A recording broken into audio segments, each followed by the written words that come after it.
네, 하나님께 영광을 돌립니다. 은혜로운 찬양 감사합니다. 오늘은 2012년도 다섯 번째 주일을 맞이했습니다. 오늘은 이 다섯 번째 주일을 맞이해서 예배자로서 지난 시간에는 택함받은 자로서의 예배자 이런 말씀을 드렸고요. 오늘은 예배자에게 주시는 복이라는 제목으로 여러분에게 말씀을 선포하겠습니다. 여러분에게 우리 교회의 그 교인 수첩을 지난주에 나눠드렸는데 여기에 보면 목회 계획이 있습니다. 그리고 다음번에는 이 청년부가 나와 있는 목회 계획을 잘 좀 만들어서 성도들과 함께 공유할 수 있도록 그렇게 해주시면 참 감사하겠습니다. 근데 그 목회 계획 가운데 보면 우리 교회의 존재의 이유에 대해서 나와 있거든요. 목적, 예배도 있어야 되고 또 친교도 있어야 되고 봉사도 있어야 되고 양육도 있어야 되고 전도도 있어야 되고 그런 여러 가지 목적 가운데 특히 첫 번째는 예배죠. 예배. 그래서 예배의 성공은 인생의 성공이다. 그것이 오랫동안 우리나라에 있는 전 세계에 있는 많은 크리스찬들에게 주시는 중요한 아주 핵심적인 메시지인데요. 그래서 예배가 가장 근원적인 것이죠.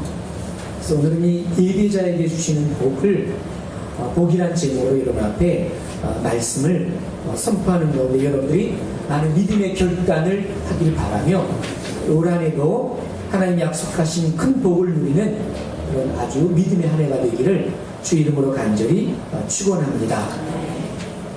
어떤 사람이 병원에 가서 의사에게 물었어요. 선생님, 어떻게 하면 오래 장수할 수 있을까요? 의사 선생님께서 술, 담배는 하십니까? 아니요, 나 그런 거 안 합니다. 잘하고 계시네요. 그럼 운전은 하십니까? 아니요, 전 위험한 일은 안 해요. 그럼 식사는 어떻게 하셔요? 어떤 고기나 육류 중에 뭘 좋아하세요? 아니요, 저는 고기는요 입에 대지 않습니다. 입에 대지 않고요, 완전히 풀 종류만 먹어요. 구체적으로 식생활을 어떻게 하시는지 물었어요. 아침 식사는요 가루로 된 선식을 물에 타서 먹고요, 보통 식사는 깔깔한 희건미밥에 야채를 먹습니다. 그럼 취미생활은 어떻게 하십니까? 그랬더니 특별한 취미는 없어요. 의사 선생님께서 그 사람에게, 그 남자에게 이런 말을 했어요. 그럼 도대체 살아서 무엇하려고 그래요? 요즘 건강에 대해서 참 관심이 많죠. 오래 사는 것은 가장 큰 관심사입니다. 근데 우리가 아무리 건강하게 살려고 해도 정말 하나님이 건강을 주시지 않으면, 하나님이 축복해 주시지 않으면 정말 안 되는 것입니다. 장수도 하나님이 주셔야 되는 것입니다. 세상에서 물질적인 축복을 받는 것도 하나님께서 복을 주셔야 가능한 것입니다. 그래서 말씀 가운데 하나님께 참된 예배를 드리는 사람들 가운데 아벨이 있죠. 또 아브라함이 있습니다. 오늘은 아브라함의 아들 이삭인데 이들의 예배의 모델을 삼는다는 거죠. 요즘은 벤치마킹 한다, 이런 얘기들을 많이 하게 되는데요. 그죠? 모범. 근데 이삭은 이렇게 아주 영웅적인 믿음의 삶을 살아간 아버지 아브라함과, 그죠? 아주 유능한, 아주 야곱, 그리고 큰 일을 한 손자 요셉에 비교해보면 그냥 아주 평범한 삶을 살았다고 해도 과언이 아니에요. 창세기 12장의 아브라함의 부름부터 시작해서 50장 요셉의 죽음까지 그 믿음의 사람들에 대한 이야기가 있는데 그 중에 이삭에 대한 이야기는 분량이 가장 적어요. 아브라함에 대한 이야기는 15장, 야곱에 대한 이야기는 12장, 요셉에 대한 이야기는 14장, 이삭에 대한 얘기는 그런데 3장 정도로 이렇게 구성이 되어 있습니다. 이삭에 대한 이러한 기록은 그것도 아버지 아브라함의 이야기와 아들 야곱의 이야기, 이런 중간에 이렇게 있어서 실질적인 기록은 한 장 정도밖에 안 돼요. 성경에 길게 기록되어 있는 사람들의 이야기를 보면 대부분의 많은 사람들의 이야기들의 내용이 뭐냐면 고생한 이야기야.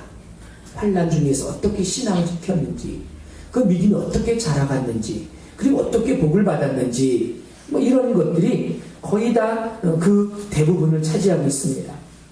아브라함은 나그네로서 광야를 많이 오고 간 사람이었고, 야곱은 고향을 떠나서 남의 밑에 가서 머슴살이 같은 것을 하면서 살았던 기억이 참 많고, 요셉은 애굽의 노예로 팔려가서 종살이하고 감옥살이도 많이 한 그런 사람입니다. 그런데 이삭은 그런 사람들에 비해서는 별로 풍파가 없어요.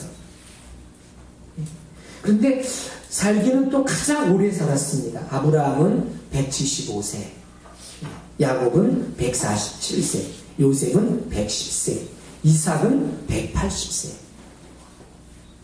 우리들도 고생을 많이 하신 분들은 그래요. 아니, 목사님 말씀도 하지 마세요. 제가 고생한 이야기를 책으로 쓰면 아마 몇 번 쓸 겁니다. 이렇게 얘기를 해요. 근데 여러분들은 어떤 삶을 살기를 원하십니까? 성경에 길게 기록된 사람이 부럽습니까? 이삭처럼 짧게 기록되어 있어도 오래 산 사람이 부럽습니다.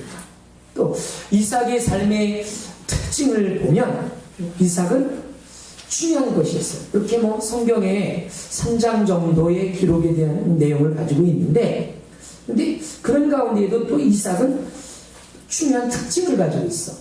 그게 뭐냐면 상속자였다는 거죠. 상속자. 먼저 뭘 상속받았냐면은 아버지 아브라함으로부터 재산을 상속받았어요.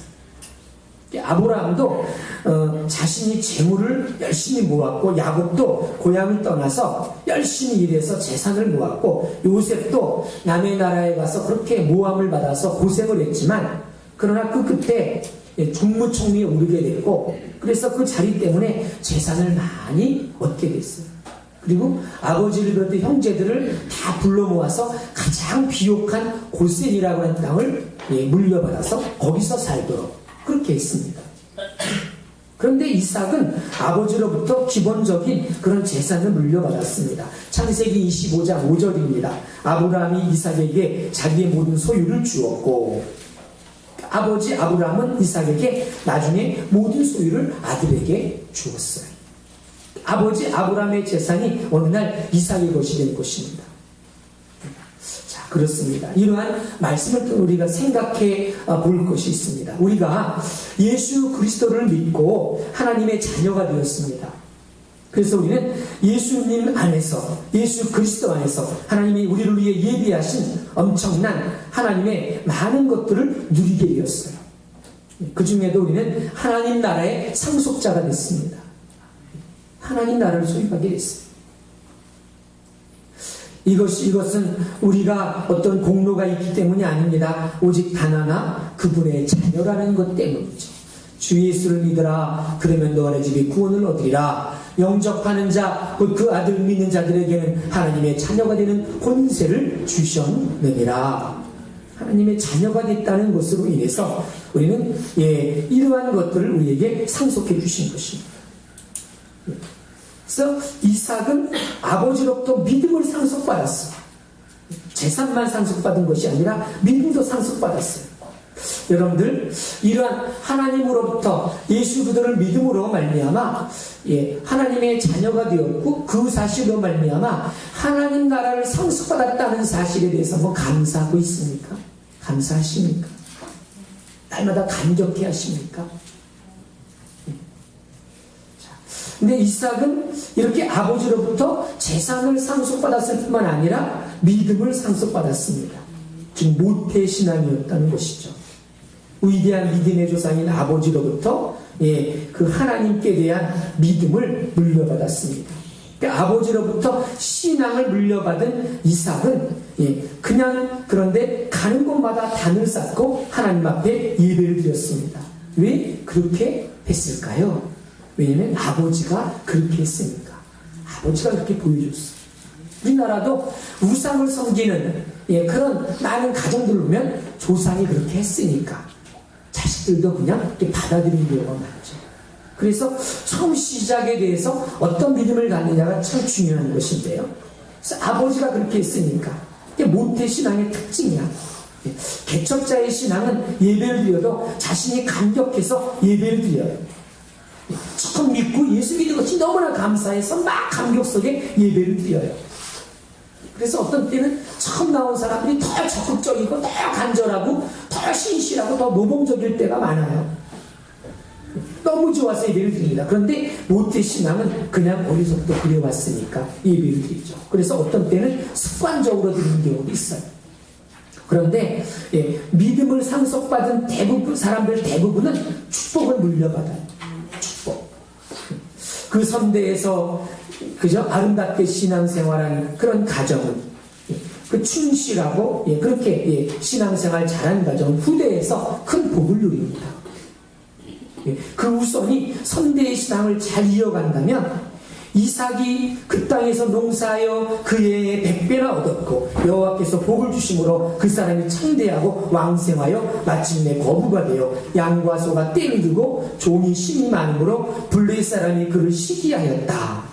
이렇게 말하고 있습니다. 저는 이 말씀을 읽으면서 이삭이야말로 하나님이 복을 주시고 번성케 하시고 창대케 주시는 사람이라고 생각을 했습니다. 그의 아버지 아브라함이 하나님께 택함받은 예배자로서 그죠? 이 택함받은 예배자로서 복을 받았다면 이삭은 하나님이 창대케 주시는 번성케 주시는 그러한 그래서 이 100배의 축복을 받음으로 믿음의 거부가 되어 그렇게 드린 예배자라고 할 수 있습니다. 저는 여러분들이 하나님 여러분들 택해 주셨어요. 택함받은 자, 택함받은 자로서 예배자로서 이 시간에 이 자리에서 함께 예배드리고 있는데 또 한편 이렇게 예배함으로 말미암아 복을 주시는 그래서 복을 풍성히 받은 그런 예배자가 되길 간절히 바랍니다.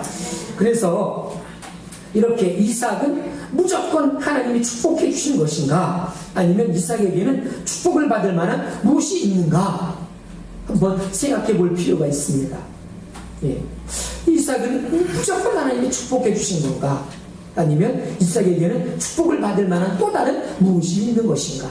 부모님으로부터 재산도 물려받고 믿음도 상속받았지만 그럼에도 불구하고 또 이삭에게는 어떤 믿음이 있는가 한번 생각해 보도록 하겠습니다. 근데 이 창세기에 보면 이삭의 어떤 그 인품이나 이런 그의 삶을 돌아보면 그의 믿음이 얼마나 그의 성격이 얼마나 온유한 사람이었는지 알 수 있어요. 온유해. 하나님께서는 이삭에게 복을 주셔서 하는 일마다 잘 되게 하셨어요. 그러나 이로 인해서 이삭은 다른 사람들의 시기를 받았어. 가는 곳마다 어려움도 겪었죠.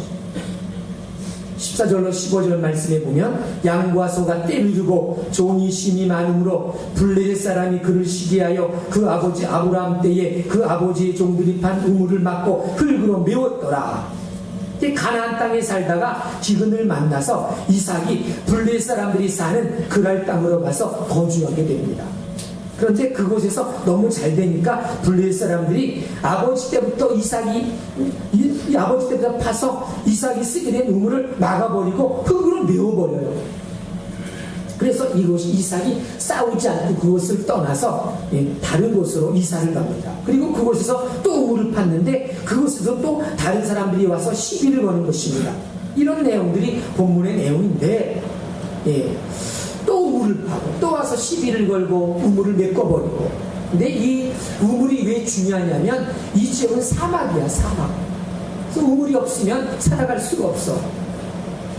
참 이상한 것은 하는 신비로운 것은 이렇게 믿음의 사람이 우물을 파니까 하나님께서 가는 곳마다 샘이 나게 하셨어.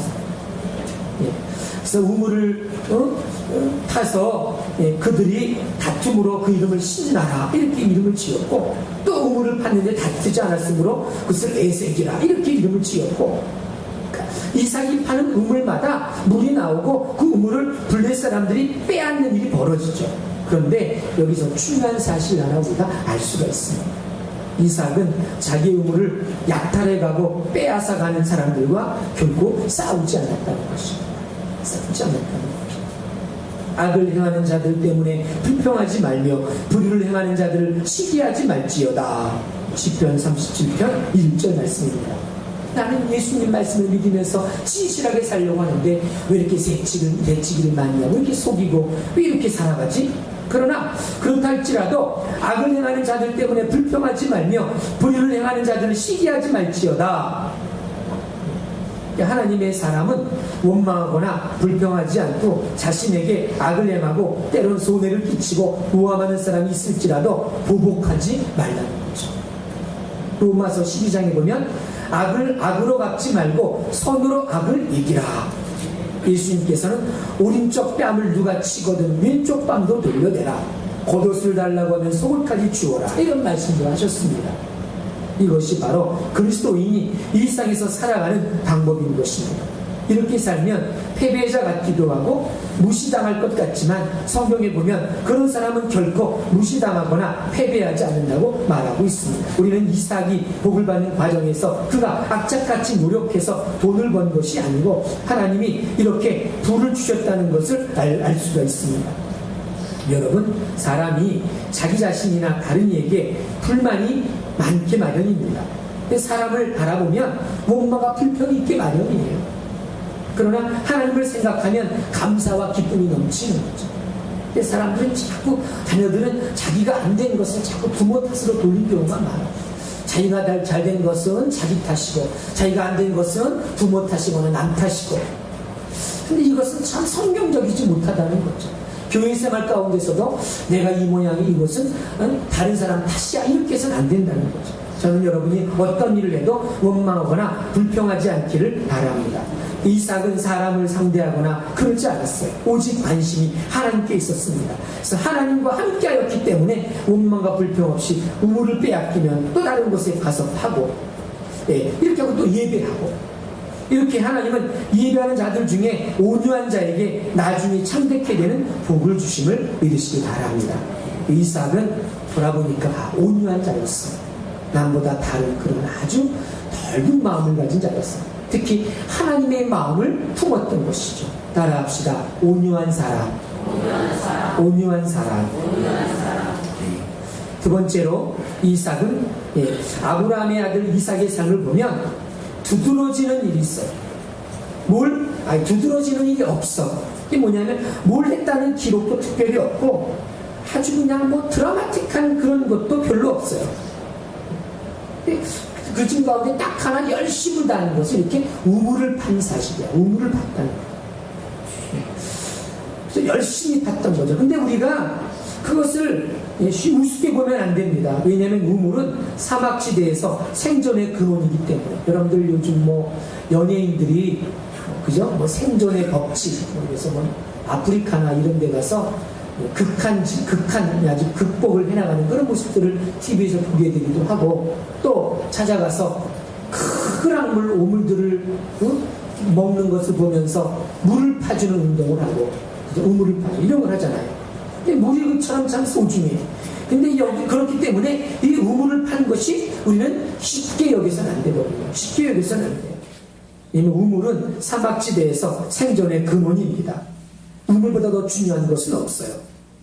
그래서 물은 어느 곳에서나 누구에게나 소중하고 필요한 것이지만 사막지대에서는 특별히 더 중요한 것입니다. 따라서 물을 제공하는 우물의 존재는 생명과도 같은 거예요. 생명. 그래서 우물을 열심히 팠다는 것은 요즘으로 말하면 성실하게, 아주 진실하게 살았다는 거죠. 열심히 아주 최선을 다해서 일했다는 것입니다. 우리는 때때로 어떤 아주 큰 신앙생활 우여곡절을 많이 겪고 이겨낸 사람들만 진실한 사람 내지는 큰 믿음을 가진 것으로 오해할 때가 많아요. 그래서 평범한 우리의 삶에 대해서는 의미를 부여하지 않을 때가 있습니다. 그러나 그 인생의 한복판에서 하나님이 저와 여러분을 만나주시고 거기서 하나님의 뜻을 이루어 가신다는 것을 잊지 마시기 바랍니다. 이러한 열심을 다하는 그런 삶 속에는 인내가 따르죠.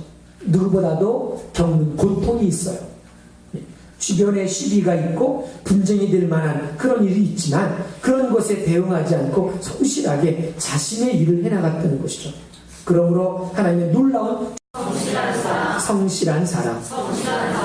하나님을 예배하는 자들 중에 어떤 상황에도 성실한 사람이 이렇게 잘 되고 참되게 되는 그런 축복을 받았음을 깊이 믿으시길 바랍니다. 또 이삭의 삶을 돌아보면 우물로 인한 싸움이 끝나고 이제 평화가 이제 이루어지자 이삭은 먼저 했던 것이 뭐냐면 감사의 제단을 쌓았습니다. 이 장면은 아버지의 좋은 역량이 아들의 삶 속에 드러나 있다고 봅니다. 아브라함은 가는 곳마다 제단을 쌓고 하나님을 예배한 예배자였어요. 하나님은 그런 아브라함의 예배자로서의 가능성을 미리 보셨고 그를 택하셔서 축복을 주셨는데 그 아브라함의 좋은 영향력이 그 아들 이삭에게 들어갔던 것이죠. 그래서 아버지를 따라 예배자가 되는 것입니다. 그러니까 이삭은 어렸을 때 하나님께 제물로 드리겠다고 아버지가 이 이삭을 꽁꽁 묶어서 제단 위에 올려놓고 칼을 들고 죽이려 했던 것을 경험한 그런 사람이 이삭이에요. 그러니까 이삭은 어떤 면에서 보면 또 이런 경험을 한 것입니다. 남보다 다른 또 이런 특별한 경험을 했습니다. 근데 그 당시에 이삭은 순순히 순종을 했어요. 만일 여러분이 그 당시에 이삭의 입장이라면 어떻게 생각하겠습니까? 도대체 저 사람 우리 아버지 맞아? 이렇게 생각한다든지 아무튼 여러 가지 생각을 했을 것인데요.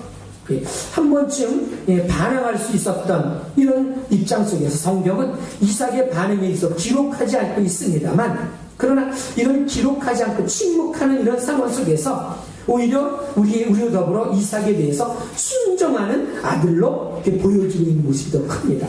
순종하는 이삭. 그래서 이런 사건에서 우리는 믿음의 사람, 순종의 사람으로서의 이삭의 모습을 보게 되는데 오늘 말씀에서 이삭이 제단을 쌓은 곳이 어디입니까? 바로 브엘세바거든요. 브엘세바. 이 브엘세바는 아브라함이 이삭을 데리고 모리아산에 가서 제단에 이삭을 바치려 했다가 대신 하나님이 준비하신 양을 드리고 내려온 장소였습니다. 그러니까 아브라함이 이삭을 데리고 내려와서 갔던 곳 첫 번째 장소가 브엘세바예요. 그러니까 이것은 굉장히 중요한 영적인 장소가 되었던 거죠. 하나님께서 약속하시고 승리하시고 함께 하셨던 장소가 바로 브엘세바였던 것입니다. 그래서 이삭이 거기서부터 브엘세바로 올라갔더니 그러니까 브엘세바로 이삭이 올라갔던 거죠. 그랬더니 24절 그 밤에 여호와께서 그에게 나타나서 말씀하시기를 나는 네 아버지 아브라함의 하나님이니 두려워하지 말고 내 종 아브라함을 위하여 내가 너와 함께 있어 네게 복을 주어 네 자손이 번성하게 하리라 하신지라. 근데 중요한 것이 있어요. 뭐냐면 두려워하지 말라 이렇게 말하면서 내 종 아브라함을 위하여 내가 너와 함께 있으리라. 그러니까 아브라함이 얼마나 중요한 믿음의 기초가 되었는지 알 수가 있어. 그렇죠? 네 아버지의 믿음을 보고 그로 말미암아 아버지를 위해서 내가 너와 함께 있어서 네게 복을 주어서 네 자손이 번성하게 하리라.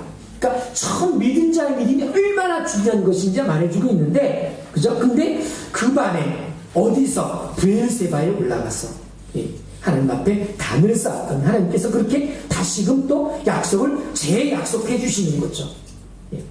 그래서 이삭이 그랬더니 그곳에 제단을 쌓고 여호와 이름을 부르며 거기 장막을 쳤더니 이삭의 종들이 거기서도 우물을 팠더라는 이야기죠. 그러니까 하나님의 임재는 예배로 이어지는 것입니다.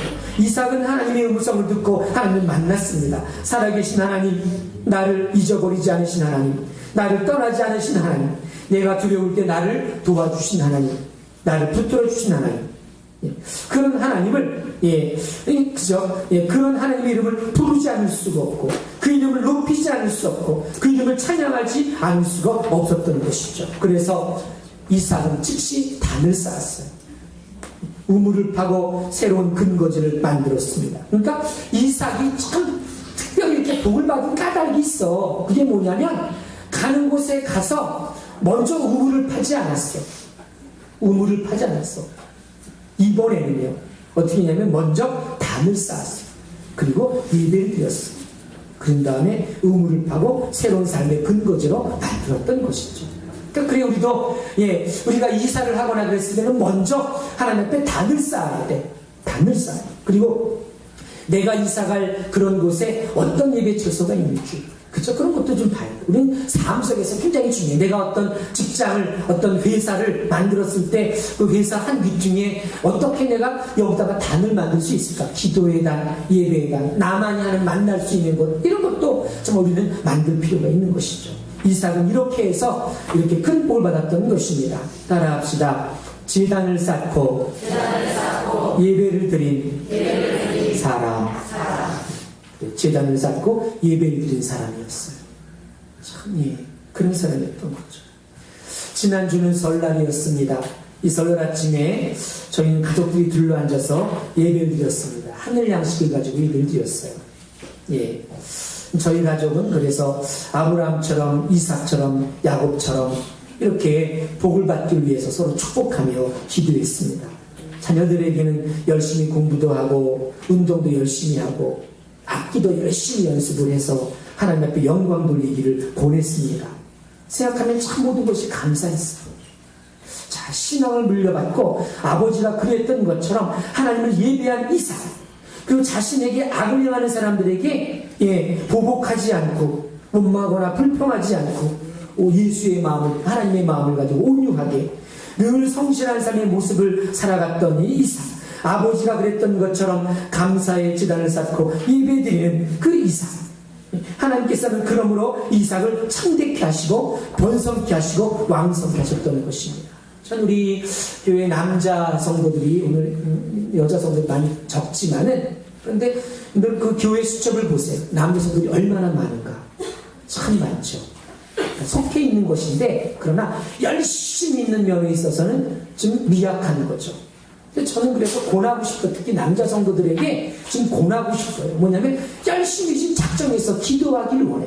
철야 기도에도 와서 눈물로 좀 기도하기를 원하고, 후손들을 위해서 진정한 믿음의 축복을 위해서 기도하기를 원해. 사업을 하면서 이거 부도날 위기에 있나봐, 이렇게 어렵게 하지 마시고 하나님 지혜를 주세요. 하나님 축복해 주세요. 그죠? 이랜드 그룹이라든지 모나미 153 볼펜을 만들었던 사람인지 만도기계, 위미아 이런 데는 다 믿음의 사람들이 제단을 쌓고 하나님이 주신 지혜로서 사업을 할 때 번성케 하신 것이었다. 열심을 다해서 하나님, 목사님 바쁜데 예배드렸어요, 이게 아니라 하나님 오늘 내가 주 앞에 예배드립니다. 내게 지혜를 주세요. 하나님 영광을 드러내기를 원합니다. 내 사업을 통해서, 내 직장을 통해서 하나님 영광을 나타내기를 원합니다. 임의를 받아 주옵소서. 가는 곳마다 이삭은 분노하지 않았고 다투지 않았으며 온유한 마음으로 제단을 쌓을 때 이삭에게 복을 주셨어요. 남자 성도들 특히나 그런 믿음을 갖기를 원하고 작정하여 기도하세요. 금식 기도하기를 원하고 새철야 기도에 나서 기도하기를 원하고 새벽 기도에 나와 기도하기를 원합니다. 그래서 새벽에 요즘 열심히 나와 기도하는 남자분 두 분이 있었는데, 집사님들이신데, 그분 중에 한 분은 말하자면 100일 기도를 드렸어요. 100일 기도. 근데 100일 기도를 한 거, 작정은 100일을 기도했지만은 한 150일 정도를 기도했어요. 지난 여름부터 12월 31일까지 빠지지 않고, 하루도 빠지지 않고, 주일날 새벽에도 아무튼 하루도 빠지지 않고 기도를 했는데, 자신의 사명을 감당토록, 그리고 외국에 나가 있는 자녀를 위해서, 그리고 자신은 굉장히 장애가 있고 몸이 몹시 아파서 잠을 못 자는 그런 가운데 있으므로 매일 작정해서 기도했는데, 정말 놀랍게도 한 50일도 안 됐어요. 저한테 크게 메모지를 남긴 거예요. 이런 데다가 이렇게 써가지고, 목사님 너무나 감사합니다. 제가 이런 응답을 받아요. 특히나 그분이 더 감사했던 것 가운데는 더 확신된 경우냐면 질병의 치유죠. 의사 선생님은 이건 평생 당신이 갖고 가야 될 질병입니다. 그랬는데 깨끗이 치유받은 거예요. 그래서 감사해서 저한테 막 장문의 편지를 써가지고 감사했는데, 그 이후에도 100일 이상이나 계속 나와서 기도했는데, 물론 지금도 가끔 나와서 작정해서 기도합니다만, 그렇지만 아무튼 그런 사람이 제가 1년 동안 지난 여름부터 저와 함께 기도했던 그 남자 성도예요. 집사님. 그 중에 또 한 분은 지금도 지속적으로 나오시는 분이 계세요. 근데 저는 남자 성도 되시면 열정적인 믿음을 갖길 원해요. 자기 사업과 영적인 싸움을 위해서 이런 믿음의 계보를 보면 다 아브라함이나 이삭이나 야곱이나 요셉이나. 그래서 남자들은 아주 이성적이어서 이렇게 확신된 믿음 위에 서기까지의 과정은 힘들지만, 그러나 이런 확신된 믿음 위에 서면 변치 않아요. 큰 일을 감당하게 되는 거죠. 그래서 철야기도에 보면 철야기도에 20명 나오면 여자는 17명, 남자는 3명 이렇게 예배드릴 때가 많거든요. 참 감사한 일인데, 그렇지만 아무튼 오늘 말씀을 기억하면서 그죠? 이 아브라함은 택함 받은 자로서 예배를 드린 사람이었고, 그죠? 이삭은 아버지로부터 예배 드릴 모습을 보고 자라서, 그죠? 어디 가든지 단을 쌓고 예배를 드릴 때 하나님은 가는 곳마다 우물을 팠더니 샘물이 펑펑 쏟아서 양떼와 가축떼를 먹이고, 그래서 번성케 하셔서 100배의 축복을 누리게 하셨다. 100배라는 것은 엄청난 복을 주셨다는 거죠. 그러니까 우리가 사업을 시작했어. 어떤 사업을 했어. 근데 왜 혼자 고민합니까? 왜 절망합니까? 왜 더 예배로 또 멀어집니까? 더 가까이 나와야죠. 복을 주시는 것은 그는 하나님이신데, 그러므로 손을 붙잡고 나와서 기도하시기를 원하고 가는 거 하시길 바라며, 예배자에게 주시는 복을 충분히 누릴 수 있길 바랍니다. 그러니까 하나님이 주시는 복은 이성으로 헤아릴 수 없는 거예요. 우리의 상상을 초월하는 것이기 때문에 우리가 경험한 합리적인 믿음 이상입니다. 하나님의 생각은 우리의 생각과 같지 않아요. 하나님이 우리를 향하신 계획은 재앙이 아니라 장래에 소망을 주시려는 것이라고 말씀해 주셨습니다. 그렇습니다. 이제 신앙을 물려주고 신앙을 물려받고, 그렇게 아버지가 그랬던 것처럼 하나님을 예배한 이삭, 자신에게 악을 행하는 자들에게 그것을 갚지 않고 원망하거나 불평하지 않았던 온유한 사람이었던 이삭, 그렇죠? 가는 곳마다 감사의 지단을 쌓았던 그런 예배자, 하나님은 그를 복주지 않을 수가 없었던 거죠. 저는 우리 교회 성도들과 자녀들이 이렇게 정말 열심히 하나님 앞에 도움을 구하고 예배함으로 말미암아 하는 사업과 일마다 번성하기를 원하고 복을 받기를 원합니다. 올해는 가정에서 예배드리는 것을 귀하게 여길 수 있기를 바랍니다. 이삭과 같이 온유하고 성실하며 하나님을 경외하고 예배하기를 정성으로 해서 모두가 다 하나님의 복을 넘치게 받기를 간절히 축원합니다. 사랑과 은혜가 충만하신 아버지 하나님, 주께서 우리를 택하사 예수 그리스도를 알게 하시고 저를 믿는 믿음으로 말미암아 하나님의 은혜로 인하여 우리 죄를 용서해 주시고 하나님의 자녀가 되게 하시며 하나님 나라의 상속자가 되게 하신 것을 감사합니다. 하나님 아버지, 오늘도 하나님은 진정한 복은 건강은 하나님이 주시는데 예배자에게 주신다고 말씀해 주셨습니다. 올 한 해도 예배의 성공자가 되기를 원하며 열심히 있는 예배자가 되기를 원하며 예배 속에서 하나님을 진정으로 만나는 자가 되기를 원합니다. 하나님의 임재 속에서 하나님을 가까이 하고 자신을 드리며 또 기뻐 세상으로 나아가 하나님의 사람으로 삶을 살아가고 이렇게 번성하며 복을 누리는 언약 백성 되게 하여 주시옵소서. 예수님의 이름으로 간절히 기도하옵나이다. 아멘. 561장 찬송하시면서 준비하신 예물 우리 하나님 앞에 드리도록 하겠습니다.